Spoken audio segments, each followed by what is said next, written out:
நாளிலும் ஆண்டவருடைய கிருபையினாலே உங்களோடு சிறந்த ஆராதனையில் கலந்து கொள்வதற்கு கர்த்தர் கொடுத்த கிருபைக்காக நன்றி செலுத்துகின்றேன். ஆண்டவர் யாரையும் பயன்படுத்த முடியும். ஆமென். உங்களை பயன்படுத்த முடியுமா? நீங்கள் என்னென்ன வேலையில் இருக்கிறீங்கன்னு எங்களுக்கு தெரியாது, ஆனால் எல்லாரையும் ஆண்டவர் பயன்படுத்த முடியும். ஆமென். இந்த வேத புஸ்தகம் முழுவதும் ஆண்டவரால் பயன்படுத்தப்பட்ட மக்களை குறித்து சொல்லப்பட்டிருக்கிறது. பழைய ஏற்பாடில் இஸ்ரவேலில் உள்ள மக்களை ஆண்டவர் எப்படி பயன்படுத்தினார், புதிய ஏற்பாடில் ஆதி திருச்சபையிலே ஆண்டவர் எப்படி பயன்படுத்தினார், அதெல்லாம் எதற்கு என்று சொன்னால், நம் ஒவ்வொருவரையும் எந்த வேலை செய்தாலும் அந்த வேலையின் மூலமாக ஆண்டவர் தம்முடைய திட்டத்தை நிறைவேற்ற நம்மை ஒரு கருவியாக பயன்படுத்த முடியும். வேத புஸ்தகத்திலே ஆண்டவர் பலரை பயன்படுத்தியிருக்கிறார். அதில் கொஞ்சம் இன்ட்ரெஸ்டான ஒரு character, God can use anybody to fulfill God's plan. And God can use anybody, each one of us. Whatever occupation, whatever professional you may be, whatever work you may be doing, but through that God can fulfill God's plan. Hallelujah. So God is asking us to concentrate today on one particular person whom God used so mightily. ஆண்டவர் ஒரு மனுஷனை தெரிந்து கொண்டு பயன்படுத்தின விதத்தை பார்த்தால் மிகவும் ஆச்சரியமாக இருக்கும். யார் என்று சொன்னால், அவருடைய பேர், அவர் இஸ்ரவேலர் அல்ல, இஸ்ரவேலர் அல்லாத ஒரு ராஜா. Can anybody say who is a king who was not an Israelite and God used him mightily? Can anyone say? ஆண்டவரால் பயன்படுத்தப்பட்ட இஸ்ரவேலர் ஜாதியை சாராத, இஸ்ரவேலர் நாட்டை சேராத ஒரு ராஜாவை பற்றி சொல்லுங்களா? Very good. யார் சொன்னது? கோரேஸ். யார்? கோரேஸ். கோரேஸ்னா தமிழில் கோரேஸ் என்று இருக்கும், ஆங்கிலத்தில் சைரஸ். ஸோ சைரஸை, கோரேஸ் மன்னனை ஆண்டவர் தமது கருவியாக பயன்படுத்தினார். இந்த கோரேஸ் எந்த நாட்டில் உள்ளவர்? பாரசீகம், Persia. Cyrus is a king of Persia. Okay. பாரசீகம் எங்கே இருக்குது? இன்றைக்கு ஈரான். ஈராக் நாடு தெரியுமில்ல, சண்டை போடுறதெல்லாம் நமக்கு கேள்விப்பட்டிருப்போங்க. ஈரான் நாடு, அந்த ஈரான் நாடு ஒரு காலத்தில் மெசபொட்டோமியான்னு சொல்லப்பட்டிருந்தது.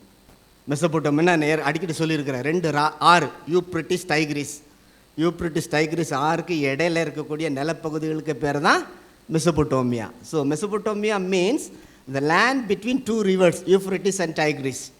ஓகே. அதில் 3 நாடுகள் ரொம்ப ஃபேமஸாக இருந்தது. அதில் ஒன்று அசீரியா, ஒன்று பாபிலோன், ஒன்று பெர்சியா. பெர்சியா மேதியா ரெண்டும் இருக்கும். So there are 3 countries, important countries are 4. So Assyria, Babylon, Persia. Persia was divided into 2, Media, Persia. Okay. So these are the countries outside. So Israel is here. எனக்கு பக்கத்தில், உங்கள் பக்கத்தில் பார்த்தா மாறி வரும். இது இஸ்ரேல்னு சொன்னால், இஸ்ரேலுக்கு வடகிழக்கில் யூப்ரட்டிஸ் டைக்ரிஸ் ஆறு. இஸ்ரேல் இங்கே இருக்குது. இங்கே இருந்து அதில் இருக்கிற கீழே இருக்கிற நாடு, அதனுடைய தலைநகரம் சூசான். ஓகே. அங்கிருந்து ஒரு ராஜா சைரஸ். சைரஸை பற்றி சொல்கிறதுக்கு முன்னதாக ஒரு வசனத்தை வாசிக்கலாம். எரேமியாவின் புஸ்தகம் 29ஆம் அதிகாரம் 10வது வசனம். Jeremiah chapter 29 verse 10. பாபிலோனிலே 70 வருஷம் நிறைவேறின பின்பு நான் உங்களை சந்தித்து உங்களை இவ்விடத்துக்கு திரும்பி வர பண்ணும்படிக்கு உங்கள் மேல் என் நல் வார்த்தையை நிறைவேற பண்ணுவேன் என்று கர்த்தர் சொல்லுகிறார். அப்போ இங்கே ஒரு நாடை பற்றி சொல்லியிருக்குது. எந்த நாடு? பாபிலோன். எந்த நாடு? நீங்கள் பேசினா ரொம்ப நல்லா இருக்கும். பாபிலோன். ஓகே. பாபிலோனை பற்றி இன்னைக்கு நீங்கள் எதாவது கேள்விப்பட்டீங்களா? இன்னைக்கு ஒன்றும் கேள்விப்படலையா? 19வது வசனம் யாரையும் வாசிக்கலாமா? அப்பொழுது மகாநகரம் 3 பங்காக பிரிக்கப்பட்டது, புறஜாதிகளுடைய பட்டணங்கள் விழுந்தன. மகா பாபிலோனுக்கு தேவனுடைய உக்கிரமான கோபாக்கினையாகிய மதுவுள்ள பாத்திரத்தை கொடுக்கும்படி அது அவருக்கு முன்பாக நினைப்பூட்டப்பட்டது. நன்றி. இங்கே பாபிலோன் ஒரு நாடு. there is a country Babylon today. பாபிலோனை நினைச்சோன்னு சொன்ன உடனே இஸ்ரவேலர்களுக்கு பாபிலோனை பற்றி சந்தோஷமாக இருக்குமா, வருத்தமாக இருக்குமா, கோபமாக இருக்குமா? When people of Israel, when think about Babylon, whether they will be happy or they will be angry. சரி, நம்ம நாட்டுக்கு வருவோம். பாகிஸ்தானை பற்றி சொன்னால் நமக்கு ஒரு சந்தோஷமான ஒரு உணர்வு வருமா, அல்ல ஒரு கோபமான வெறுப்பான உணர்வு வருமா? உடனே சொல்லிட்டாங்க. இதே மாதிரி தான் இஸ்ரவேலர்களுக்கு பாபிலோன்னு சொன்னாலே கோபந்தான் வரும். ஏன்னு சொன்னால் அவங்க நல்ல காரியங்கள் செஞ்சாங்க. என்ன காரியங்கள் செஞ்சாங்க? ஜனங்களெல்லாம் சிறைப்பிடிச்சு கொண்டு போயிட்டாங்க. நாடே இல்லாமாயிடுச்சு. அது காரணம் இஸ்ரேல் ஜனங்க. ஆண்டவர் நாளை சொல்லியிருப்பார், ப்ராமிஸ் லேண்ட், வாக்குத்தத்தமுள்ள நாடு. ஆண்டவர் சொல்லியிருப்பார், as long as you keep the commandment you will be in the land, but when you transgress the commandment of God you will be removed from this country. ஆண்டவர் சொல்லியிருப்பார், நீங்கள் வாக்குத்தத்தம் பண்ணுற நாட்டில் இருக்கலாம். எது வரைக்கும்? நியாயப்பிரமாணத்தை கடைபிடிக்கிறது வரைக்கும். நியாயப்பிரமாணத்தை கடைபிடிக்காத பட்சத்தில், ஆண்டவருடைய கட்டளை கீழ்ப்படியாத பட்சத்தில் என்ன செய்வேன்? நாட்டை விட்டு துரத்திடுவேன். ஆண்டவர் ஏற்கனவே சொல்லிட்டார், மோசே வச்சே சொல்லிட்டார். நாடை சுதந்திரிக்கிறதுக்கு முன்னாலே சொல்லிட்டார். மோசே சொல்லுவார், நான் உங்களுக்கு சாபத்தை கொடுக்குறேன், ஆசீர்வாதத்தை வச்சிருக்கிறேன். ரெண்டு இருக்குது, blessing and curse. if you obey, blessing. if you don't obey, curse. இஸ்ரவேல் ஜனங்க திருப்பி திருப்பி என்னதான் செய்தாங்க? தப்பு தான் செய்தாங்க. இதை பற்றி நான் நாட்டுக்கு பேசும்போது ஒய்ஃப் சொன்னாங்க, ஏன் இஸ்ரவேல் ஜனங்களுக்கு மண்டை கிடையாதா, அவங்களுக்கு விவரம் கிடையாதா? திருப்பி திருப்பி ஆண்டவர் பல காரியங்களை செஞ்ச பிறகும் திரும்பி திருப்பி தப்பே செஞ்சிட்ருக்குறாங்க. நியாயமாக நியாயம் இல்லையா? பைபிள் அப்படி சொல்லியிருக்கலையா? அப்போ நான் சொன்னேன், நம்ம யோக்கியமா? நமக்கு தப்பு தெரியாதா? செய்கிறோமா? தப்பு செய்தவங்கெல்லாம் ஆமேன்னு சொல்லுங்க பார்க்கலாம். இப்போ யார் எனக்கு தப்பு செய்யலையா? ஆமேன். பாவங்களை என்ன செய்யணும்? மறைக்கிறவன் வாழ்வடைய மாட்டான். அறிக்கை செய்தான். அட்லீஸ்ட் சர்ச்சிலேயாவது அறிக்கை செய்யுங்க. பாவம் செஞ்சவங்களாம் ஆமேன்னு சொல்லுங்க பார்க்கலாம். அதாவது நான் பாவம் செஞ்சு நான் அறிக்கை இடுறது, அதாவது கன்ஃபார்ம் பண்ணுறது. ஓகே, ஆண்டவர் சொல்லியிருக்கிறாரு, பாவம் செய்யணும் ஒருத்தரும் கிடையாது. நமக்கு நல்லாவே தெரியும் போய் சொல்கிறது. ஒருத்தர், என் ஃப்ரெண்டு ஒருத்தர் சொன்னார், பாஸ்டர் நான் பிஸ்னஸ் பண்ணுறேன், கடைசியில் ஒத்து வரல. ஏன் ஒத்து வரல? இந்த பொருளுக்கு வேல்யூ இவ்வளோதான் எனக்கு நல்லா தெரியும், ஆனால் கூட்டி சொல்ல வேண்டியது இருக்குது. அல்ல மறந்த பிஸ்னஸ் ஓடாது. ஓகே, ஏதாவது ஒரு விதத்தில் நம்ம போய் சொல்கிறோம், பல காரியங்கள் செய்கிறோம். இதே மாதிரி இஸ்ரவேல் ஜனங்கள், they were go on sinning. God was doing good things, but people of Israel go on sinning. அதன் விளைவாக ஆண்டவர் என்ன செய்தார்? எரேமியா தீர்க்கதரிசி மூலம் ஒன்று சொன்னார், you will be taken into captive to Babylon. எரேமியா தீர்க்கதரிசி சொன்னார், நீங்கள் ஆண்டவருடைய கட்டளை கீழ்ப்படியாததுனால உங்களை பாபிலோனுக்கு ஆண்டவர் அடிமையாக கொண்டு போவார். எத்தனையோ வார்னிங் கொடுத்தார், திருப்பி திருப்பி வார்னிங் சொன்னார். கடைசி ஒரு ராஜா, ஒரு மக்கான ஒரு ராஜா வந்தார், last king Zedekiah. Very dull, unclever, unskill. எரேமியாட்ட கேட்பார், நான் என்ன செய்ய? பாபிலோன் படையெல்லாம் வந்திருக்குதா, என்ன செய்ய? What can I do? Surrender. What? Surrender. அடிபணிஞ்சிரு, இதுதான் ஆண்டவரோட சித்தம், நான் ஏற்றுக்கிட முடியாது. அவ்வளோதான். என்னாச்சு? எரேமியா சொல்லும்போது மக்களுடைய பாவத்தின் விளைவாக ஆண்டவர் தம்முடைய ஜனங்களை பாபிலோன் கையில் கொடுக்க வேண்டிய சூழ்நிலை. பாபிலோன் ராஜாக்கள் வந்தாங்க. ஃபேமஸான ராஜா யார்? நேபுகாத்நேச்சர். நேபுகாத்நேச்சர் வந்தார், 3 முறை அட்டாக் பண்ணார். 3 times Babylon king Nebuchadnezzar attacked. First time 597, second time 586, third time 582 BC, all before Christ. 3 முறை பாபிலோன் இஸ்ரவேலில் வந்து அவங்க நாட்டையே சின்ன பின்னமாக்கிட்டார். 3 முறை அட்டாக் பண்ணார். முதல் முறை வந்து முக்கியமான மக்களை சிறைபிடிச்சிட்டு கொண்டு போயிட்டார். The cream of the society first time. அதில் தான் முதலாவது வரும்போது முக்கியமான ஆட்களை சிறைப்பிடிச்சு கொண்டு போன அந்த கூட்டத்தில் இருந்தவங்க தான் சாத்ராக், மேஷாக், அபேத்நேகோ, டேனியல், அடுத்து எசேக்கியேல். இப்படி முக்கியமானவங்களை சிறைப்பிடிச்சிட்டு கொண்டு போயிட்டார் ஃபஸ்ட்டு டைம். செகண்ட் டைம் வந்து எருசலேம் தேவாலயத்தை இடிச்சிட்டார், நாட்டை சுட்டரிச்சிட்டார், மக்கள் எல்லாத்தையும் சிறைப்பிடிச்சு கொண்டு போயிட்டாங்க. சிறைப்பிடிச்சு கொண்டு போகிறதுங்கிற சும்மா கிடையாது, செருப்பு கிடையாது. ட்ரெஸ்ஸு கிடையாது, முடி வெட்டிடுவாங்க, அப்படியே இழுத்துட்டே போவாங்க. அன்னைக்கு மாதிரி பஸ்ஸெல்லாம் ஏற்றி கொண்டு போக மாட்டாங்க. எப்படி தான் போகணும்? கால்நடையா. எந்த வழி? வனாந்தரம். So Babylonian captivity is not easy. Without dress, without hair, without chapel, they have to walk on the wilderness. அப்போ 10,000 பேர் போனாங்கன்னா கடைசியில் போய் சேரும்போது 8,000 பேர் தான் இருப்பாங்க. 2,000 பேர் எங்கே? வனாந்தரத்தில் மடிச்சிருவாங்க. This is the punishment of God. இதுதான் ஆண்டவர் கொடுத்த தண்டனை. இந்த தண்டனை வரும்பொழுது எப்போவுமே இஸ்ரவேலுக்குள்ள கள்ளத்திற்கு தரிசிகள் இருந்தாங்க. கள்ளத்திற்கு தரிசிகள் யாருன்னு சொன்னால் ஆண்டவரோட சித்தத்தை நேராக மாற்றி சொல்கிறது. There are always false profits in the country of Israel. They were telling just against what's God's will. அந்த சூழ்நிலையில் எருசலேமில் இருந்துட்டு எல்லாரும் சிறப்பட்டு போயிட்டாங்க. யோசித்து பாருங்கள், நல்லா பயிரிட்டு திராட்சை தோட்டம் நட்டுனாங்க, ஒலிவ மரம் இருந்தது, அதெல்லாம் இருந்தது. அதை நினச்சா ஆபகுக் பாடுவார், அத்திமரம் துளிர் விடாமல் போனாலும். அப்போ அத்திமரம், திராட்சை செடி, பலன்கள், ஆட்டு மந்தை எல்லாம் நல்லா செழிப்பாக வர பாலும் தேனும் ஓடுற தேசத்துலேருந்து now they are slaves. இப்பொழுது அடிமைகளாக இருக்கிறாங்க பாபிலோனில். அப்படி இருக்கிற சமயத்தில் அங்கே பாபிலோனில் இருக்கிற கள்ளத்திற்கு சொல்கிறாங்க, பயப்படாதீங்க, ஆண்டவர் 2 வருஷத்தில் நம்மளை திருப்பவும் நம்ம நாட்டுக்கு கொண்டு போயிடுவார். உடனே ஜனங்களுக்கெல்லாம் ரொம்ப சந்தோஷம். அந்த டைமில் தான் ஜெரமியா சொல்கிறாரு, நம்பாதீங்க, டோன்ட் பிலீவ். அதான் இந்த வசனம் சொல்லியிருக்குது. எத்தனை வருஷம் இருக்கணுமா? 70 வருஷம். 70 வருஷம் ஆகும்போது என்ன ஆகும்? என்ன ஆகும் தெரியாதா? ஒரு டீம் அப்படி போகுது. சரி, நீங்களெல்லாம் வச்சுக்கோங்களேன், நீங்களாம் நேராக அமெரிக்கா போயிருங்க. உங்கள் டீம் அப்படியே இந்த பீஸ் சர்ச்சில் இன்றைக்கி இருக்கிற சர்வீஸில் இருக்கிற நாங்கள் நேராக அமெரிக்கா போயிட்டீங்க. 70 வருஷத்துக்கு பிறகு என்ன ஆகும்? செத்து போயிடுவாங்க. கரெக்டு தானே? 70 வருஷத்துக்கு பிறகு நான் இப்போ சின்ன பிள்ளைங்க சொல்லலாம், நான் 70 வருஷம் இருப்பேன். வாலிபர்கள், வயசானவங்க 70 வருஷத்துக்கு பிறகு ஜெனரேஷன் மாறும்.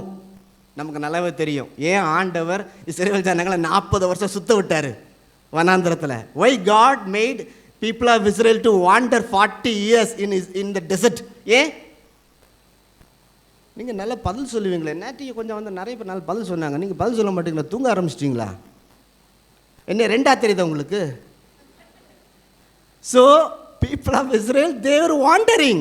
ஆண்டவர் சுத்த விட்டார் 40 வருஷம். ஏன்? இவங்க ஆண்டவர் சொன்ன வாக்குத்தத்தத்தை நம்பாதனால ஆண்டவர் சொல்லிட்டாரு, யோசேப்பும் யோசுவாவும் காலேபும் தவிர நீங்கள் யாருமே எங்கே போக மாட்டீங்க? கானான் தேசத்துக்கு போக மாட்டீங்க. அப்போ போகாமல் இருக்கணும்னா இந்த சந்ததியெல்லாம் என்ன செய்யணும்? சாகணும். சாகிறது வரைக்கும் என்ன செய்யணும்? சுத்தணும். Okay, God's punishment. அப்போ 70 இயர்ஸ் ஜெரமியா சொல்கிறாரு, you will be in Babylon for 70 years. So make your own agriculture work, plant the vineyard, do the agriculture work, give marriage, take people for marriage. பழகி பெருகுங்க. Babylon என்ன சொல்கிறாரு? நீங்கள் பாபிலோனில் 70 வருஷம் இருக்க போகிறீங்க. ஆகையினால நீங்கள் நாட்டில் தோட்டத்தில் வேலை செய்து நல்லா பயிரிடுங்க, நல்லா சாப்பிடுங்க, வீடு கட்டுங்க, செட்டில் ஆகிடுங்க, உங்கள் பிள்ளைகளுக்கு கல்யாணம் செஞ்சு கொடுத்துருங்க.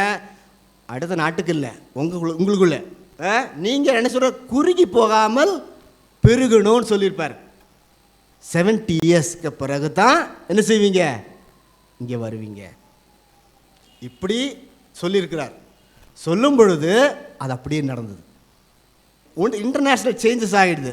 There was international politic change. ஒரு நாட்டினுடைய அரசியல் அமைப்பு மாறும்போது நாடே மாறிடும். பாபிலோன்லேயும் அதே மாதிரி ஒரு ஆட்சி மாறுது. என்னென்னு சொன்னால், பக்கத்து பாபிலோன் ரொம்ப பவர்ஃபுல்லாக இருக்குது. ஏன் இந்த வெளிப்படுத்தலில் பாபிலோனை மோசமாக சொல்லியிருக்குது? அது மட்டும் இல்லை, 137 சாம் சங்கீதம் 137 சொல்லப்பட்டிருக்கும். அந்த வசனத்தை மட்டும் வாசிங்க. பாபிலோனை பற்றி எவ்வளோ மோசமாக இஸ்ரவேல் ஜனங்கள் நம்புகிறாங்கன்னு சொல்லிக்கிட்டு சாம் 137 கடைசி வசனம் வாசிங்க. குயிக்கா. உன் குழந்தைகளை, யாருக்கு குழந்தைகளை? அது முதல் வசனத்தை ஒன்று வாசிங்க. பாபிலோனாருக்கு. ஓகே, பாபிலோனில் குழந்தைகள். ஓகே, கடைசி வசனத்தை வாசிங்க. உன் குழந்தைகளை பிடித்து கல்லின் மேல் மோதி அடிக்கிறவன் பாக்கியவான். யோசித்து பாருங்க, அம்மா மாதிரிலாம் இருக்கிறீங்க, குழந்தைய பிடிச்சு கல்லில் அடிச்சிருக்கிறவன் பாக்கியவானா. அந்த அளவு வெறுப்பு யாருக்கு மேலே இருக்குது? பாபிலோன். ஏன்னு சொன்னால் பாபிலோன் இஸ்ரேல் ஜனங்களை இல்லாமாக்கிட்டாங்க. அப்போ இந்த பாபிலோன் பெருமையாக இருந்தாங்க. ரொம்ப பெருமையாக இருக்கிற சமயத்தில் ஆண்டவர் அவனை பழி வாங்கிறதுக்காக வேறொரு நாட்டை உருவாக்குறாரு. அதுதான் பாரசீகம், பெர்சியா. சைரஸ் மன்னே கிமு 539 பாபிலோனை அப்படியே பிடிச்சிருந்தார். பாபிலோனை பிடிச்சதுனால இஸ்ரேல் ஜனங்கள் இப்போ யாருக்கு அடிமையாக மாறிட்டாங்க? பாரசீகத்துக்கு. பாபிலோனுக்கு அடிமையாக இருந்தவங்க பாபிலோனையே அவங்க அமுக்கிறதுனால, பிடிச்சதுனால அவங்க இப்போ பாபிலோனுக்குலேருந்து இப்போ சைரஸ் பெர்சியா அரசாங்கத்துக்கு கீழே வந்துட்டாங்க. ஆட்சி வரும்போது நம்மளும் மாறி விடுவோம்ல. ஏடிஎம்கே வந்துச்சு, நம்ம ஏடிஎம்கே நாட்டு ஆளுவாங்க. டிஎம்கே வந்துச்சுன்னா டிஎம்கே கீழே வந்துடுவோம்ல. அதே மாதிரி so now Cyrus became the sole king and he captured Babylon. So automatically people of Israel were under the bondage of Persia and Cyrus. In the Kores manne, he was a good man. Hallelujah. அநேக நேரங்களில் நம்ம என்ன நினைப்போம்? நான் கிறிஸ்தவன், நான் நல்லவன். ஆனால் கிறிஸ்தவர் அல்லாதவர்களையும் ஆண்டவரால் பயன்படுத்த முடியும். ஆமேன். ஆண்டவர் எல்லாரும் பயன்படுத்த. இங்கே கோரஸை ஆண்டவர் பயன்படுத்துகிறார். அவர் வந்தோன்னு ஒரு என்ன காரியம் செய்கிறார்னா, good thing he does done. Religious freedom, மத சுதந்திரம். கோரேஸ் மன்ன செய்த காரியம் என்னது? மத சுதந்திரம். நீங்கள் எல்லாரும் அவரவர் தெய்வங்களை வழிபடலாம் அப்படின்னு சொல்லி கோரேஸ் மன்ன சொல்கிறார். மட்டுமல்ல, he gave freedom to people of Israel. Israel ஜனங்களுக்கு சுதந்திரம் கொடுத்துட்டார். என்ன சுதந்திரம் கொடுத்தாரு? those who want to go to Jerusalem, let them go. எருசலேமுக்கு யாரெல்லாம் போக விரும்புகிறீங்களோ அவங்கெல்லாம் போகலாம். you have to build the temple of God. அங்கே ஆண்டவருக்கு தேவாலயத்தை கட்டலாம். அது மட்டும் இல்லை, நேபுகாத்நேச்சர் எருசலேம் தேவாலயத்திலிருந்து கொள்ளடிச்சிட்டு வந்த அந்த பாத்திரங்கள் எல்லாத்தையும் திருப்பி கொடுத்தார். All the vessels which Nebuchadnezzar took from the temple of Jerusalem, Cyrus gave back. இதுதான் சைரஸ் செய்த மிக முக்கியமான காரியம். ஆகையினால இது எப்படி முடிஞ்சது? How it was possible? Because Cyrus was instrument in the hand of God. கோரேஸ் மன்னன் ஆண்டவருடைய கரத்தில் இருந்த ஒரு கருவியாக இருந்தார். ஹல்லேலூயா. ஆண்டவர் நம்ம என்னை எதிர்பார்க்கிறது, யாரையும் ஆண்டவர் பயன்படுத்த முடியும், என்னையும் ஆண்டவர் பயன்படுத்த முடியும். கடவுளுக்கு மேலே ஆண்டவர் நோக்கி நீங்கள் ஒவ்வொருவரும் சொல்ல வேண்டிய வார்த்தை, ஆண்டவர் நீர் என்னை பயன்படுத்த முடியும். சொல்லுங்க பார்க்கலாம். God, you can make use of me. I will be your instrument. Jeremiah சொன்ன அந்த வார்த்தை அப்படியே நிறைவேறுச்சு. எடுத்தவங்க வாசிங்க. 2 Chronicles 36:22. 2 நாளாகமும் 36:22. 70 வருஷத்துக்கு பிறகு நீங்கள் திரும்பி வருவீங்க. After 70 years you will be returning. எரேமியாவின் வாயினாலே கர்த்தர் சொன்ன வார்த்தை நிறைவேறும்படி, பெர்சியாவின் ராஜாவாகிய கோரேசின் முதலாம் வருஷத்திலே கர்த்தர் பெர்சியாவின் ராஜாவாகிய கோரேசின் ஆவியை ஏவினதினாலே அவன் பரலோகத்தின் தேவனாகிய கர்த்தர் பூமியின் ராஜ்யங்களை எல்லாம் எனக்கு தந்தருளி யூதாவில் உள்ள எருசலேமிலே தமக்கு ஆலயத்தை கட்டுவிக்கும்படி எனக்கு கட்டளையிட்டிருக்கிறார். ஹல்லேலூயா. இது யாரு? கோரேஸ் யாரு? இஸ்ரவேலரா? இஸ்ரவேல் அல்லாதவரா? அல்லாதவர். எந்த நாட்டை சேர்ந்தவர்? பாரசீகம், Persia. So Cyrus belonged to the country of Persia. He had his own gods, his own religion. But அவர் என்ன சொல்றாரு? பரலோகத்தின் தேவனாய கர்த்தர் என்னை பூமியின் ராஜ்யங்கள் எல்லாம் என்கிட்ட கொடுத்தாரு. எதுக்கு கொடுத்தாரு? யூதாவில் உள்ள எருசலேமிலே தமக்கு ஆலயத்தை கட்டும்படிக்கு எனக்கு கட்டளையிட்டு இருக்கிறார். யோசித்து பாருங்க, நமக்கு யார் விரோதமாக இருக்கிறாங்களோ இப்போ உதாரணத்துக்கு நீங்கள் நல்ல ஒரு வீடு கட்டுறீங்கன்னு வச்சுக்கோங்க. வீடு கட்டி நல்லா குடி கொண்டு இருக்க சமயத்தில் உங்களுக்கு விருப்பமில்லாத ஒருத்தர் பகைவன் வந்து உங்கள் வீட்டை இடிச்சிட்டார். அவனை பார்க்கும்போது நமக்கு கோபம் வரும். கடைசி வேற ஒருத்தர் அதே ஆள் வந்து நமக்கு வீடு கட்டி கொடுக்குறாரு, நமக்கு எப்படி இருக்கும்? சந்தோஷமாக இருக்கும். இங்கே கோரேச மன்னன் ஆண்டவர் பயன்படுத்துகிறார். அதில் என்ன சொல்லியிருக்குன்னா, ஆண்டவர் அவனுடைய இருதயத்தை ஏவினார். God moved the spirit of Cyrus. எப்படி சைரஸால் அதை செய்ய முடிஞ்சது? நெபுகாத்நேச்சரை செய்ய முடியாதது சைரஸால் எப்படி செய்ய முடிஞ்சது? எஸ்ரா 1:1.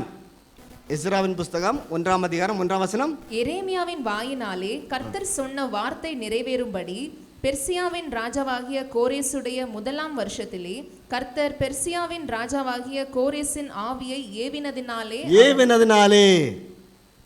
அப்படி என்று சொன்னால் ஆண்டவருடைய திட்டத்தை நிறைவேற்றுவதற்கு ஆண்டவர் தான் நம்ம ஏவ வேண்டும். ஹல்லேலூயா. நீங்கள் எந்த வேலை செய்தாலும் சரி, அந்த வேலையின் மூலமாக ஆண்டவர் நாம மயப்படணும்னு சொன்னால் ஆண்டவர் தான் ஏவணும். ஹல்லேலூயா. பிசாசு ஏவக்கூடாது, ஆண்டவருடைய ஆவி ஏறணும். இந்த கோரேசை the spirit of God moved Cyrus. அடுத்தது இந்த சைரஸ் மூலமாக என்ன செய்யணும்னு சொல்லி ஆண்டவர் ஒரு பிளான் போட்டிருக்கிறார்.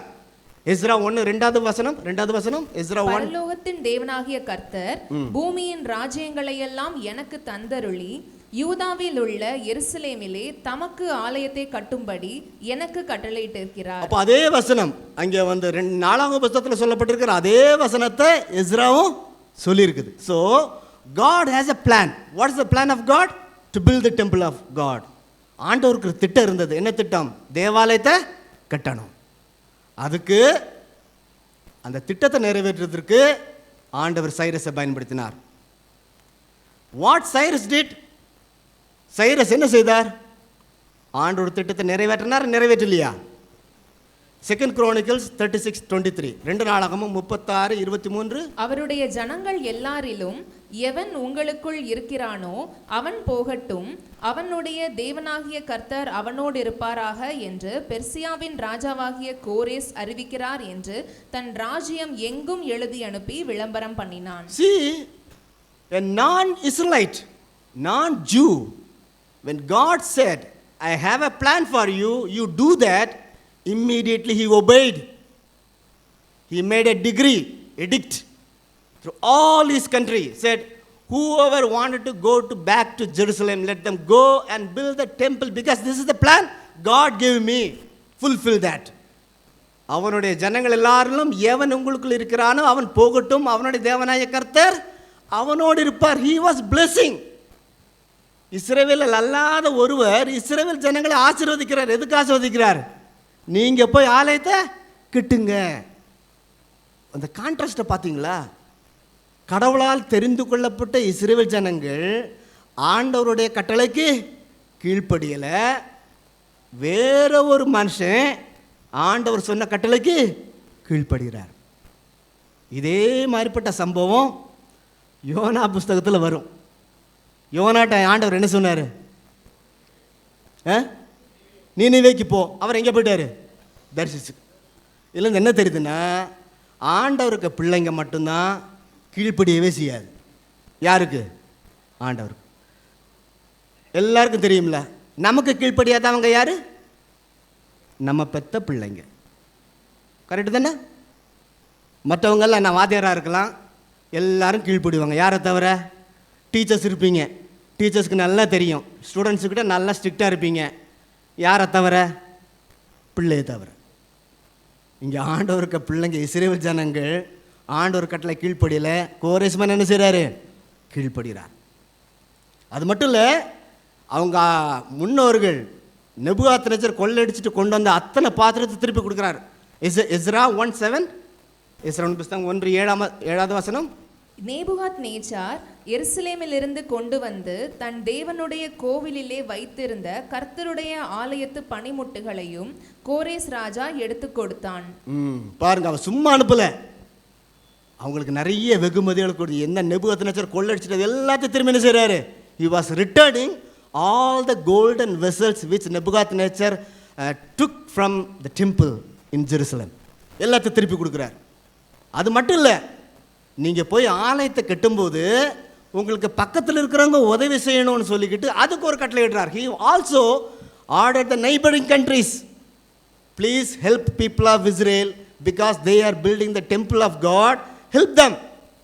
வாசிங்க எஸ்ரா 3:7. எஸ்ரா 3:7. அப்பொழுது பெர்சியாவின் ராஜாவாகிய கோரேஸ் தங்களுக்கு பிறப்பித்த உத்தரவின்படியே அவர்கள் கல் தச்சருக்கும் பணத்தையும் லீபனோனிலிருந்து கேதுரு மரங்களை சமுத்திர வழியாய் யோப்பா மட்டும் கொண்டு வர சீதோனியருக்கும் தீரியருக்கும் போஜன பானத்தையும் எண்ணெயையும் கொடுத்தார்கள்.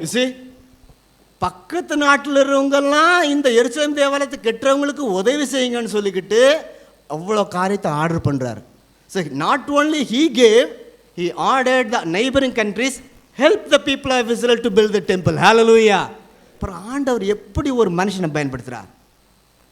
இந்த கேள்வி இன்னைக்கு நம்ம கேட்டு பார்ப்போமா? ஆண்டவருடைய வார்த்தை நம்ம வாசிக்கிறோமே, வார்த்தையின் மூலமாக ஆண்டவர் நம்மோடு பேசுகிறார். God speaks to us today with God's word. நம்முடைய வேலையை செய்யும் பொழுது உண்மையாக செய்யணும்னு சொன்னால் we must be moved, anointed by the Spirit of God. ஆண்டவருடைய அபிஷேகம் இல்லாமல் நம்முடைய வேலையை நம்ம ஒழுங்காக செய்யவே முடியாது. ஹல்லேலூயா. அதாவது நீங்கள் எந்த துறையில் இருந்தாலும் சரி, உண்மையாக வேலை செய்யணும்னா யார் ஏவணும்? ஆண்டவர். அடுத்தது, God expects that we have to fulfill God's plan. ஆண்டவருடைய திட்டத்தை நிறைவேற்ற ஆண்டவர் நம்மளை கருவியாக பயன்படுத்த விரும்புகிறார். நாம் அதற்கு ஆயத்தமா? Cyrus obeyed God's command. கோரேஸ் மன்னன் ஆண்டவருடைய கட்டளைக்கு கீழ்ப்படிந்தான். இன்றைக்கு நம்ம கேள்வி கேட்க வேண்டியது, ஆண்டவர் சொன்னதுக்கு நான் கீழ்ப்படுகிறேனா கீழ்ப்படிலையா?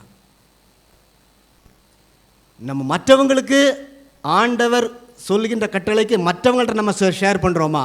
whether we are sharing with others to do God's plan. இதை நம்ம இன்றைக்கு யோசித்து பார்க்க கடமைப்பட்டிருக்கிறோம். சைரஸ் இப்போ இவ்வளோ நல்லா செய்த வேலையை சைரஸ் செய்வதற்கு ஆண்டவர் பயன்படுத்தும் பொழுது Cyrus did all what God wanted. அதனால God gives reward. Hallelujah. Cyrus கோரேஸ் மன்னே ஆண்டவர் சொன்ன காரியத்தெல்லாம் செஞ்ச பிறகு ஆண்டவர் அவனுக்கு ஒரு ஆசீர்வாதம் கொடுக்குறார், ரெகக்னைஸ் பண்ணுறார். எப்படின்னு சொன்னால், எடுத்தவங்க வாசிங்கள் ஐசாயா 44:28. ஆண்டவருடைய திட்டத்தை நிறைவேற்றும் பொழுது என்ன பதில் நமக்கு கிடைக்கிறது ஆண்டவரிடமிருந்து என்று சொல்லி ஏசாயா 44:28 என்ன சொல்லப்பட்டிருக்கிறது? கோரேசை குறித்து அவன் என் மேய்ப்பன். Okay, finish, stop. என் மேய்ப்பன் என்ன சொல்றாரு? அவனை ஆண்டவரை மேய்க்கிற அந்த அர்த்தத்தில் சொல்லலை. என் மேய்ப்பன் சொன்னா கர்த்தரன் மேய்ப்பர் இருக்கிறார், ஆண்டவர் நம்மளை மேய்க்கிறாரு அந்த அர்த்தத்தில் சொல்லலை. சைரஸ் இஸ் மை ஷெப்பர்ட், என்னுடைய மேய்ப்பன். அதாவது நான் சொல்ற வேலையை செய்யக்கூடிய மேய்ப்பன், என் ஆடுகளாகி இஸ்ரவேலை வழிநடத்துகின்ற மேய்ப்பன். Cyrus, God is addressing my shepherd. இந்த வார்த்தை, என்னுடைய மேய்ப்பனுங்கிற வார்த்தையை இஸ்ரவேலில் உள்ள எந்த ராஜாவுக்கும் ஆண்டவர் சொல்லலை. ஒருத்தர் இருந்தார், ஒரு ராஜா இருந்தார், மேய்ப்பன். யார் அது? தாவீது. எல்லாருக்கும் தெரியும், தாவீது மேய்ப்பன். ஆனால் ஆண்டவர் இஸ்ரவேலில் இருக்கிற ராஜாக்கள் யாரையும் பார்த்து இவன் என்னுடைய மேய்ப்பன் சொல்லவே இல்லை. யாரை பார்த்து சொல்கிறாரு? சைரஸை பார்த்து சொல்கிறார். ஏன்? ஆண்டோட திட்டத்தை நிறைவேற்று. நம்மளை பார்த்து ஆண்டவர், நான் சொன்ன இந்த பையன் அப்படியே கேட்குறான், என் பிள்ளை கேட்குறாங்க, இவன் என்னுடைய மேய்ப்பன். அதாவது நான் சொல்கிற வேலையை செய்கிற மேய்ப்பன் அப்படின்னு ஆண்டவர் நம்மளை பற்றி சொல்கிறாரா? பேதுருட்ட ஆண்டவர் கேட்குறாரு உயிர் தெழுந்த பிறகு, சீமோனே நீ என்னை நேசிக்கிறாயா? ஆமாம் ஆண்டவரே நேசிக்கிறேன். ஆடுகளை மேய்ப்பாயாக. எத்தனை முறை கேட்குறாரு? 3 முறை கேட்குறாரு. God wants us to be shepherds. ஆண்டவருடைய பிள்ளைகள் மெய்ப்பனாக இருக்கணும்னு சொல்லிட்டு ஆண்டவர் விரும்புகிறார். ஏன்? Because he did what God wants. ஆண்டவர் என்ன விரும்பினாரோ அதை செய்தார். யோசித்து பாருங்க, ஆண்டவர் நம்மளை பற்றி ஒரு சர்டிஃபிகேட் கொடுத்து எப்படி நல்லா இருக்கும்ல. இன்னைக்கு நிறைய கம்பெனியில் வேலை செய்கிறவங்க எம்டிட்டு ஒரு சர்டிஃபிகேட் கிடைச்சா நல்லா இருக்கும். அல்லது அரசியல் இருக்கிறவங்க, அரசியல் தலைவர்கள் நமக்கு ஒரு சர்டிஃபிகேட் கொடுத்தா நல்லா இருக்கும். யார் நமக்கு சர்டிஃபிகேட் கொடுக்கணும்? ஆண்டவர். அடுத்து ரெண்டாவது சொல்றார், ஐசாயா 45:1, ஏசாயா 45:1. கர்த்தராகிய நான் அபிஷேகம் பண்ணின கோரேசுக்கு முன்பாக, கர்த்தராகிய நான் அபிஷேகம் பண்ணின கோரேசு, அனாயிண்டட். யார் அனாயிண்ட் பண்ணியிருக்கிறாராம்? Who anointed? கர்த்தர். ஏதாவது ஒரு வேத பகுதியில் இஸ்ரவேலில் உள்ள நாட்டில் தலைவர்கள் யாராவது ஒருத்தர் ஆண்டவர் நான் அபிஷேகம் பண்ண சொல்லியிருக்கிறாரா? தாவீதை சொல்லியிருக்கிறார், நான் அபிஷேகம் பண்ண. ரொம்ப ரேர், ரொம்ப ரேர். ஆனால் அடுத்த நாட்டோட ராஜாவை ஆண்டவர் என்ன சொல்கிறாரு? My anointed. அனாயிண்டடுக்கு வேறொரு வார்த்தை மெசியா. மெசியா என்றால் அபிஷேகம் பண்ணப்பட்டவர். யார் அபிஷேகம் பண்ணப்பட்டவர்? கடவுளை அறியாத கோரேஸ் மன்னன், மை அனாயிண்டட். அடுத்து என்ன சொல்லியிருக்கிறாரு? அந்த வசனத்தை வாசிங்க. அபிஷேகம் பண்ணப்பட்டவர் கோரேசுக்கு முன்பாக ஜாதிகளை கீழ்ப்படுத்தி ராஜாக்களின் இடைக்கட்டுகளை அவிழ்க்கும்படிக்கும், அவனுக்கு முன்பாக வாசல்கள் பூட்டப்படாதிருக்க கதவுகளை திறந்து வைக்கும்படிக்கும் அவனை பார்த்து அவன் வலது கையை பிடித்து கொண்டு அவனுக்கு சொல்லுகிறதாவது. எவ்வளவு சந்தோஷமான காரியம் பாருங்க. ஆண்டவர் சொல்றாரு, அவனை நான் அபிஷேகம் பண்ணி அவனுடைய வலது கரத்தை பிடிச்சிட்டு. ஹல்லேலூயா. ஆண்டவர் நாம் ஆண்டோட திட்டத்தை நிறைவேற்றும் போது ஆண்டவர் நமக்கு செய்கிற காரியம், நம்மளை ஆண்டவர் வலது கையிலே பிடிக்கிறார். ஹல்லேலூயா. குழந்தைகளை அம்மா அப்பா வந்து நடத்தி கூட்டு போகும்போது எப்படி கையை இந்த நடந்து பழகிற ஸ்டேஜில் இருக்கிற பிள்ளைங்களை அப்பா அம்மா கையில் பிடிச்சிட்டே போவாங்க. எதுக்கு? விழுந்துடக்கூடாது. ஒரு முறை நான் பார்த்துட்டு இருக்கிற கப்பல் வராங்க, ஒரு சின்ன குழந்தை.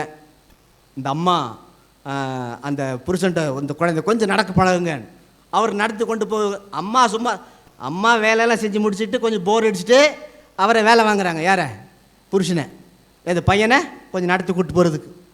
நடத்திட்டு கூட குழந்தை விழுற ஸ்டேஜ் வரும்போது அம்மாவுக்கு ஒரு ஏக்கம், இவருக்கு கோவம் வந்துருச்சு. நீ கூட்டிட்டு போகிறதுக்கு போல நான் கூட்டிகிட்டு போகிறேன், நான் பிடிக்க மாட்டேனா? அம்மாவுக்கு பொறுக்க முடியாது. எது? குழந்தை கீழே விழுறது. ஏங்குறாங்க. பைபிள் சொல்லியிருக்குது, ஆண்டவர் வலது கரத்தை பிடிக்கிறார். ஹல்லேலூயா. நம்ம வாழ்க்கையில் தட்டி தடுமாறும் பொழுது, விழுற சூழ்நிலை வரும்போது ஆண்டவர் நம்மை தாங்குகிறார். ஹல்லேலூயா. பைபிள் தெளிவாக சொல்லியிருக்குது, என் கால் சறுக்கும் போது கர்த்தாவே உமது கிருபை என்னை தாங்கிற்று. என் கால் சறுக்கும் பொழுது கர்த்தாவே உன் கிருபை என்னை தாங்கிற்று. When my leg stumbles, God your grace upholds me. நம்முடைய தாங்கும். சைரஸ் ஆண்டவர் அப்படி செய்கிறார். இவ்விதமாக சைரஸுங்கிற மண்ணை, வேறு நாட்டில் இருக்கிற மண்ணை ஆண்டவரை நம்பி ஆண்டவர் கொடுத்த கட்டளையை கீழ்ப்படியும் பொழுது ஆண்டவர் மிகப்பெரிய ஒரு ஆசீர்வாதத்தை கொடுத்து இன்னைக்கு வேத புஸ்தகத்தில், யூதர்களுக்கு புனிதமான வேத புஸ்தகத்தில், கிறிஸ்தவர்களுக்கு புனிதமான வேத புஸ்தகத்தில் யாருக்கு பேர் வருது? யூதரை அறியாத அடுத்த மனுஷனை. இன்றைக்கு ஜீவ புஸ்தகத்தில் உன்னுடைய பேர் என்னுடைய பேர் வர வேண்டும் என்று சொல்லி ஆண்டவர் விரும்புகிறார். அதற்கு நாம் செய்ய வேண்டியது, ஆண்டவரே உம்முடைய திட்டத்தை நான் நிறைவேற்றணும். உம்முடைய திட்டத்தை நான் நிறைவேற்றும் பொழுது என்ன நீர் அபிஷேகம் பண்ணுகிறீர், என்னுடைய வலது கரத்தை பிடித்து என்னை தாங்குகிறீர். ஹல்லேலூயா. இந்த கோரேஸ் இயேசு கிறிஸ்துவுக்கு நிழலாட்டமாக இருக்கிறார். This Cyrus is a foreshadow for Jesus. Cyrus ஆவது உலகத்தில் இருக்கிற ஒரு மன்னன். ஆனால் ஆண்டவராக இயேசு கிறிஸ்து, யோவான் 3:16 சொல்லப்பட்டிருக்கிறது, தேவன் தம்முடைய ஒரே பேரான குமாரனை விசுவாசிக்கிறேன் எவனோ அவன் கெட்டு போகாமல் நித்திய ஜீவனை அடைம்படிக்கு அவரை தந்தருளி இவ்வளவாய் உலகத்தில் அன்பு கூர்ந்தார். கோரேஸ் மன்னனை விட ஆண்டவராக இயேசு கிறிஸ்து மேலானவர். ஏனென்றால் அவர் சாதாரண ஒரு மனிதன் அல்ல, ஆண்டவருடைய ஒரே பேரான குமாரன், the son of God, the only begotten son, Jesus. Is more than the Cyrus. இந்த இயேசு கிறிஸ்து, அது யோவான் 3:16 நமக்கு நன்றாக சொல்லப்பட்டிருக்கிறது. மட்டுமல்ல, இந்த கோரேசு ஆண்டவர் அபிஷேகம் பண்ணது போல ஆண்டவராகிய இயேசு கிறிஸ்துவும் அபிஷேகம் பண்ணப்பட்டவரே. லூக்கா 4:18, லூக் 4:18. கர்த்தருடைய ஆவியானவர் என்மேல் இருக்கிறார். கர்த்தருடைய ஆவியானவர் என்மேல் இருக்கிறார். Okay. So Jesus was anointed. ஞான ஸ்நானத்திலும் சொல்லப்பட்டிருக்கும். இயேசு கிறிஸ்து ஞான ஸ்நானம் பண்ணும் பொழுது பிதாவானவர் அந்த பரிசுத்த ஆவியானவர் புறாவை போல அவர் மேல் இறங்கினதை யோவான் ஸ்நானகன் பார்க்கிறார். So Jesus was anointed. சைரஸை எப்படி ஆண்டவர் தன்னுடைய அபிஷேகம் பண்ணார்னு சொன்னாரோ, தம்முடைய குமாரனாய் ஆண்டவர் இயேசு கிறிஸ்துவும் அபிஷேகம் பண்ணப்பட்டவர். யாரால்? பரிசுத்த ஆவியானவரால். ஆகவே he is more than Cyrus. Cyrus மன்னன், கோரேஸ் மன்னன் இஸ்ரவேல் ஜனங்களை அவங்க அடிமைத்தனத்திலிருந்து விடுதலை ஆக்கினார். Cyrus liberated the people of Israel from the bondage, captivity of Babylonian captivity. But God, Jesus, liberates us from death, sin, Satan. ஆண்டவராகிய இயேசு கிறிஸ்து பாவத்திலிருந்தும் மரணத்திலிருந்தும் பிசாசின் பிடியிலிருந்தும் நம்மை விடுதலையாக்க வல்லவராக இருக்கிறார். ஹல்லேலூயா. John 1:29, யோவான் 1:29. இதோ உலகத்தின் மறுநாளிலே யோவான் இயேசுவை தன்னிடத்தில் வரக்கண்டு, இதோ உலகத்தின் பாவத்தை சுமந்து தீர்க்கிற தேவ ஆட்டுக்குட்டி. இதோ உலகத்தின் பாவங்களை சுமந்து தீர்க்கிற தேவ ஆட்டுக்குட்டி. அவர் ஆண்டவராக இயேசு கிறிஸ்து இந்த உலகத்தின் உள்ள அடிமைத்தனத்திலிருந்து அல்ல, அது மட்டுமல்ல, பாவத்திலிருந்து, பிசாசிலிருந்து, மரணத்திலிருந்து நம்மை விடுதலையாக்க வல்லவராக இருக்கிறார். அதனால தான் பவுல் சொல்வார், மரணமே உன் கூரங்கே, உன் ஜெயமெங்க. ஹல்லேலூயா. மரணத்துக்கு அகவைத்தான் ஆண்டவராக இயேசு கிறிஸ்து விசுவாசிக்கிற அனைவருக்கும் ஒரு நம்பிக்கை உண்டு. இந்த மரணத்துக்கு பிற்பாடு நித்தியமான வாழ்க்கை எனக்கு கொண்டு இருக்கிறது. ஹல்லேலூயா. அதுதான் சொல்லப்பட்டிருக்கிறது. அடுத்தது சொல்லியிருக்கிறார், Cyrus helped the people of Israel to build the temple. கோரேஸ் மன்னன் இஸ்ரவேல் ஜனங்கள் தேவாலயத்தை கட்டுறதுக்கு பயன்படுத்தப்பட்டார். அந்த தேவாலயத்தை திரும்பி இருந்துச்சா? அந்த தேவாலயத்தையும் இடிச்சிட்டாங்க. ரெண்டாவது தேவாலயத்தையும் இடிச்சிட்டாங்க. இப்போ இங்கே தேவாலயம் இருக்குதா எருசலேமில்? இல்லை. கையினால் செய்யப்பட்ட எந்த ஆலயம் இடிக்கப்படுகிற சூழ்நிலை வரும். ஆனால் ஆண்டவர், அதனால தான் ஆண்டவராக இயேசு கிறிஸ்து சொல்கிறார், யோவான் 14:3, John 14:3, நான் போய் உங்களுக்காக ஸ்தலத்தை ஆயத்தம் பண்ணின பின்பு நான் இருக்கிற இடத்திலே நீங்களும் இருக்கும்படி நான் மறுபடியும் வந்து உங்களை என்னிடத்தில் சேர்த்துக் கொள்ளுவேன். Hallelujah. See, Cyrus built a temple which was temporary, destroyable, decaying one. But Jesus built a house for eternal house for us. ஆண்டவராகிய இயேசு கிறிஸ்து நமக்கு கட்டுகின்ற வீடு நித்தியமான ஆலயம், நித்தியமான வீடு. ஹல்லேலூயா. நம்ம இந்த உலகத்தில் ஒரு நாள் நம்ம மழிக்க போகிற பிறகு ஆண்டவர் நமக்கு சொல்லுகிற வார்த்தை, பயப்படாத, நித்தியமான வீடை உனக்காக நான் போய் ஆயத்தம் பண்ண போகிறேன். ஆயத்தம் பண்ணிட்டு நானே வந்து உங்களை சேர்த்து கொள்வேன். இப்போ பெரிய பெரிய தலைவர்கள் நம்மளை வரவேற்ற நமக்கு அவ்வளோ சந்தோஷமாக இருக்கும்ல.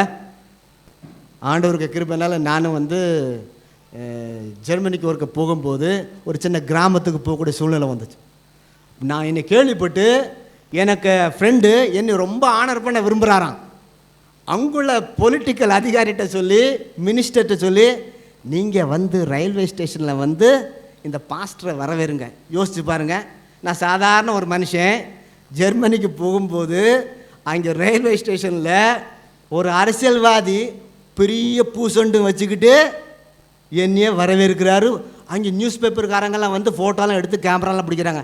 நம்ம நினச்சேன், எனக்கு வந்த வாழ்வு பாடுறா, இங்கே ஏதாவது அரசியல் தலைவர் நம்மளை தேடி வருவாங்களா? நம்ம யாருன்னே தெரியாத ஒரு நாட்டில் அங்குள்ள ஒரு அரசியல்வாதி ரயில்வே ஸ்டேஷனில் வர நமக்கு அப்படியே பறக்கிற மாதிரியே இருக்கும். யோசித்து பாருங்கள். சொல்கிற ஆண்டவர் சொல்கிறார், நான் வந்து உங்களை என்னிடத்தில் சேர்த்துக்கொள்ள. ஹல்லேலூயா. எவ்வளோ ஆசீர்வதிக்கிறார் பாருங்கள் ஆண்டவர். நம்ம ஆண்டவருக்காக செய்யும் பொழுது, ஆண்டவர் திட்டத்தை நிறைவேற்றும் பொழுது, உண்மையாக இருக்கும் பொழுது, ஆண்டவர் கொடுக்க ஆசீர்வாதம் இந்த உலகத்துக்குரிய காரியம் மட்டுமல்ல, உலகத்திலே ஆசீர்வதிக்கிறார், இம்மையிலையும் மறுமையிலையும். ஆண்டவர் சொல்றார், நான் உனக்காக ஒரு வீட்டை ஆயத்தம் பண்ண போறேன், நிலையான வீடு, இட்டர்னல் ஹவுஸ். நம்ம தமிழ் கலாச்சாரம் நல்ல கலாச்சாரம் இல்லை? யாராவது வீட்டுக்கு விருந்துக்கு வந்தா என்ன செய்வோம்? வாசல் நின்று வாங்க வாங்கன்னு கூப்பிடுவோம். ஆனால் சில சின்ன பிள்ளைங்க இருக்கிறாங்க. என் பொண்ணு சின்ன பிள்ளையா இருக்கும்போது நான் ஒரு கெஸ்ட்டை கூப்பிட்டு வந்துட்டேன். பொண்ணுகிட்ட சொன்னேன், டே சேட்டை பண்ணக்கூடாது, கெஸ்ட்டு வராங்க, அமைதியாக இருக்கணும். உங்களுக்கு தெரியும் நம்ம பிள்ளைங்க ஒழுங்காக இருப்பாங்க, கெஸ்ட்டு வரும்போதே நேராக மாறிடுவாங்க. அந்த துரு இருக்கிற ஸ்டேஜ் நேராக அந்த 2 பேரும் அழகாக வர்றாங்க, நேராக வாசலுக்கு போய் எப்படி நின்ட்டான், வரக்கூடாது. ஒன்று அவங்களும், இல்லைப்பா அவங்க அப்பா எங்களை இன்வைட் பண்ணாங்க, அதுக்கு முடியாது. எதுக்கு வாரீங்க? இல்லை உங்கள் அப்பா சாப்பிட கூப்பிட்டாரு. ஏன் உங்கள் வீட்டில் சாப்பாடு இல்லையா? அப்படி தடுக்கிறாங்க. அந்த அம்மா கொஞ்சம் வருத்தப்பட்டாங்க. அவங்களுக்கு தெரியல, சரி குழந்தை தான், ஆனாலும் வருத்தம் இல்லை. ஆனால் ஆண்டவர் சொல்கிறாரு, நான் வந்து உன்னைய கூட்டிகிட்டு போகிறேன், யாரும் தடுக்க முடியாது. ஹல்லேலூயா. ஆண்டவர் நம்மளை கூட்டிகிட்டு போகும்போது யாரும் தடுக்க முடியாது. ஏன்னா முழு ராஜ்யத்தை அவர் நம்ம கொடுத்துட்டார். இங்கே சைரஸ்ட்டு சொல்லிட்டார், சைரஸ் ஆண்டவர் அபிஷேகம் பண்ணாமல் சொல்லிட்டாரு, because I anointed you all the Nations, nobody will be against you. இன்றைக்கு ஆண்டவர் நமக்கு ஒரு கட்டளை கொடுக்குறார், நம்மளை நம்பி. மத்தேயு 28ஆம் அதிகாரம் 18, 19, 20 வசனங்கள் வாசிக்கலாம். மேத்யூ 28, 18, 19, 20. அப்பொழுது இயேசு சமீபத்தில் வந்து அவர்களை நோக்கி, வானத்திலும் பூமியிலும் சகல அதிகாரமும் எனக்கு கொடுக்கப்பட்டிருக்கிறது. ஆகையால் நீங்கள் புறப்பட்டு போய் சகல ஜாதிகளையும் சீஷராக்கி, பிதா குமாரன் பரிசுத்த ஆவியின் நாமத்தினாலே அவர்களுக்கு ஞானஸ்நானம் கொடுத்து, நான் உங்களுக்கு கட்டளையிட்ட யாவையும் அவர்கள் கைக்கொள்ளும்படி அவர்களுக்கு உபதேசம் பண்ணுங்கள். இதோ உலகத்தின் முடிவு பரியந்தம் சகல நாட்களிலும் நான் உங்களுடனே கூட இருக்கிறேன் என்றார். ஆமென். இவ்வளவு நேரம் நல்ல வேத பகுதியை கேட்டேன்னா ஆண்டவர் நம்மகிட்ட சொல்ற காரியம் என்ன? நான் இப்போ உங்களுக்கு கட்டளை கொடுக்க போறேன். யார் கொடுக்குறா?